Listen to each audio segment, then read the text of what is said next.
¿Cómo andan? Bueno, vamos a empezar la clase de hoy indicando algunas cuestiones importantes de cara a lo que falta ya del segundo cuatrimestre.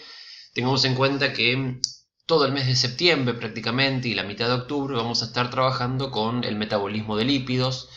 Estas macromoléculas tienen diferentes cuestiones importantes a tener en cuenta porque vamos a dividir las reacciones en dos, en la síntesis, que es lo que vamos a ver hoy, y en la beta oxidación, que es lo que vamos a ver en la próxima clase. Hoy 2 de septiembre nos vamos a enfocar en la síntesis de ácidos grasos como uno de los precursores, digamos, del metabolismo de las grasas, dado que después vamos a hablar de beta oxidación, vamos a hablar de síntesis de colesterol, vamos a hablar de lipoproteínas. Entonces me parece importante que hagamos una mención a lo que hace referencia a una de las principales fuentes de energía y de reserva, que son los ácidos grasos. Bien, particularmente nuestras células animales, ustedes saben, están, digamos, sentenciadas en algún punto a generar ácidos grasos saturados, ¿sí? Nosotros lo que hacemos particularmente a nivel de hígado y otros tejidos, como puede ser la mama, es producir ácido palmítico, un cuerpo carbonado de 16 carbonos cargado de hidrógeno, ¿sí? Ustedes recordarán la estructura de un ácido graso, y que por diversas transformaciones enzimáticas vamos condensando residuos de acetil-CoA para generar un ácido graso finalmente terminado. Bien, toda esta cuestión está regulada en algún punto por hormonas, ya sea la insulina por un lado y el glucagón, la adrenalina y otras hormonas contrarreguladoras, por lo general, digamos, en contra de lo que es la acción anabólica de la insulina. Así que vamos a empezar a ver esta cuestión. Vamos a ver cómo son los requerimientos energéticos, qué tipo de reacciones vamos a tener allí, y después vamos a dejar abierto para, les dejo un foro abierto para consultas y preguntas. Recuerden que les he dejado también que en el libro de Blanco y en el Feducci, en los capítulos aproximadamente 14, si tengan en cuenta que pueden llegar a tener ahí también lo que tiene que ver con lipogénesis, ¿sí? Que es lo mismo, pero visto desde otro enfoque. Así que bueno, emprendemos viaje entonces. Miren, esto que les muestro aquí tiene que ver con cómo se relaciona el entorno citoplasmático fuera de la mitocondria con, luego de la glucólisis, que aparece el piruvato en condiciones aeróbicas, esto que se reconvierte después del dopa en acetil-CoA, y que finalmente la única vía, ya sea por cuerpos cetónicos o por cuerpos carbonados de aminoácidos, vamos a concentrar el inconveniente. El acetilcoenzima A no puede salir por la membrana mitocondrial externa, pero sí puede hacerlo el ácido cítrico.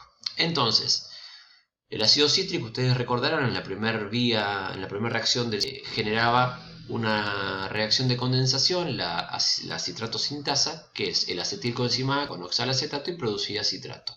El citrato puede salir de la membrana mitocondrial hacia el citoplasma, dividirse en acetil y oxalacetato, que se convierte y vuelve a mitocondria. El acetilcoenzima A, entonces, varios residuos de acetilcoenzima A van a fomentar la producción de ácidos grasos. Luego, una vez que yo aquí termino esta clase de hoy con ácidos grasos, la generación de acetil-CoA más la transportadora de carnitina va a fomentar la beta oxidación, que es la degradación, que esto lo veremos en la clase que viene. Bien, entonces, ante un exceso de hidratos de carbono, ante un exceso de citrato, vamos a decir, en términos de moneda energética, vamos a trabajar con la generación, ¿sí? Cuando la ingesta supera la necesidad, hay exceso de energía, entonces yo produzco grasas. Bien, vamos a ver algunas cuestiones. Les decía, la lipogénesis es un proceso altamente citoplasmático que tiene que ver con que está muy arraigada en hígado y en glándula mamaria, como les contaba al principio. Es un proceso altamente endergónico, es decir, que necesita energía en términos de ATP. ¿Para qué? Ahora las vamos a ver. Y que además consume NADPH. ¿Sí? Que consuma NADPH significa que el poder reductor proviene de esta coenzima reducida. El NADPH se producía en la vía de las pentosas. Si ustedes recuerdan, en el primer cuatrimestre, uno de los productos de la vía de las pentosas, que además era para fomentar el uso de hidratos de carbono no hexosas, como la ribosa, para los ácidos nucleicos, también se generaba NADPH como uno de los productos finales. Esto se utiliza justamente para la síntesis de ácidos grasos. Una particularidad es que comenzamos desde el carbono 16 hacia atrás, hacia el carbono 1, que es el primero, donde se busca que exista el carbono ceto, el grupo ácido. y que naturalmente el complejo enzimático, porque hay varias enzimas que se ocupan de la regulación de la vía, es el complejo multienzimático ácido graso sintasa. Bien. ¿Qué más podemos decir de esta vía? Eso ya se los comenté. Vamos a ver esto. Y les voy a mostrar una cosa interesante. Bien. Aquí vamos a ver cómo se va elongando la cadena a medida que vamos agregando acetil-CoA. Entonces, fíjense cómo a medida que yo avanzo, ¿sí? Cada dos les decía, yo necesito 8 acetil-CoA en cada rodeo. Como les decía, el acetilcoenzima A elonga la primera y los otros residuos los hace, miren. Vamos a ver cómo cada uno de estos dos carbonos proviene del malonil-CoA. ¿Qué es el malonil-CoA? Simplemente un acetil-CoA que se le ha agregado ácido carbónico o bicarbonato. Ahora vamos a ver de qué se trata. Es decir, yo necesito carboxilar porque para condensar una molécula grande tengo que ir agregando carbonos, ¿sí? Entonces, de esta manera voy elongando la cadena. Bien. Esta es la vía principal de regulación de la generación de ácidos grasos, la generación de malonil-CoA. Si existe malonil-CoA como precursor, como dador, como donador, vamos a decir, de cuerpos carbonados de dos carbonos, va a fomentarse la síntesis de ácidos grasos. ¿Qué es el malonil-CoA? Un acetilcoenzima A que se le ha agregado dióxido de carbono en términos de ácido carbónico, con obviamente la utilización de ATP para la condensación. Acá lo que vemos justamente es la presencia de biotina, complejo B, vitamina B8, que está mediando también en todo lo que tiene que ver con procesos de regulación energética.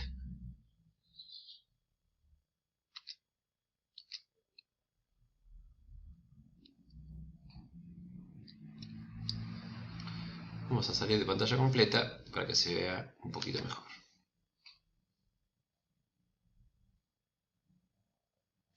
Bien. Entonces, promediando un poquito, ¿qué necesito yo para ir elongando la cadena? Necesito citrato que me otorgue el primer acetilcoenzima A, que es el primer de la síntesis de ácidos grasos.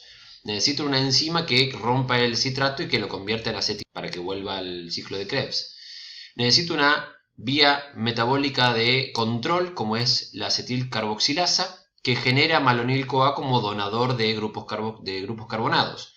Y necesito una enzima que vaya condensando desde 3 reacciones, una por cada vez, ¿sí? El complejo enzimático al pH que vaya otorgando los hidrógenos necesarios para la reducción. Ahora, mientras yo voy sumando ácidos acetil-CoA, voy a generar 3 reacciones a la vez. Miren. La primera reacción es una primera reducción. ¿Qué tengo aquí? El acetoacetil es aceto más otro aceto, son 4 carbonos. Esos 4 carbonos los cuento aquí. 1, 2, 3, 4. Pero fíjense que este grupo son altamente cetónicos. Entonces, ¿qué tengo que hacer? Una primera reducción con utilización de NADPH para que estos hidrógenos reduzcan un poco la cadena. Empiezo a incorporar hidrógenos a esta cadena que se está elongando y saturando. Entonces aquí, este grupo ceto se ha convertido en hidroxilo. Hablando un esqueleto de 2 más otro esqueleto de 2. Estoy haciendo la primera reacción. Segunda reacción, una deshidratación, que significa pérdida de agua. Cuando yo pierdo agua, estoy insaturando, fíjense, este grupo hidroxilo, este butirato, digamos, que ahora se llama butirato porque son 4 carbonos, este grupo hidroxilo termina siendo un grupo, ¿sí?, con una doble ligadura, con pérdida de agua. Y finalmente, para fomentar ya el enlace simple y la saturación final, vuelvo a reducir la cadena de esta manera. Este butinol ahora, con el agregado de otro mol de NADPH, va a fomentarse la pérdida de este grupo doble ligadura, la generación de una simple ligadura y un grupo ceto. De esta manera yo puedo ir elongando la cadena. ¿Sí? A medida que yo sumo una acetilcoenzima A, tengo 3 reacciones. Y en cada ruedo sucede lo mismo. Entonces, si yo tengo que ver cómo se va, qué necesito yo para fomentar el balance. Voy a necesitar 8 acetiles-CoA, ¿sí? En realidad voy a necesitar 7 acetiles, voy a necesitar un acetil en la primero y 7 acetiles que se conviertan en malonil-CoA. Por lo tanto voy a necesitar 7 ATPs para fomentar eso. Voy a necesitar biotina como covitamina o como coenzima. ¿Sí? Voy a necesitar 14 NADPH porque se necesitaban 2 reducciones en cada ruedo. Entonces 14 NADPHs. Por lo tanto voy a generar un ácido palmítico de 16 carbonos, porque si son 8 acetiles son 16 carbonos. 8 CoA van a quedar como reducidas, que vuelvan otra vez a oxidarse. El ADP que ha quedado después de la utilización energética. El NADP que vuelve a la vía de las pentosas a volver a reducirse. Y agua metabólica en la generación de este ácido graso. Finalmente, el control de la vía metabólica va a estar a cargo, como yo les decía al principio, de la insulina, en lo que tiene que ver con la activación de la vía, ¿no? ¿Por qué? Porque va a estar directamente ligada a la activación de la carboxilasa, es decir, en la producción de malonil-CoA. Si hay malonil-CoA, va a haber síntesis de ácidos grasos.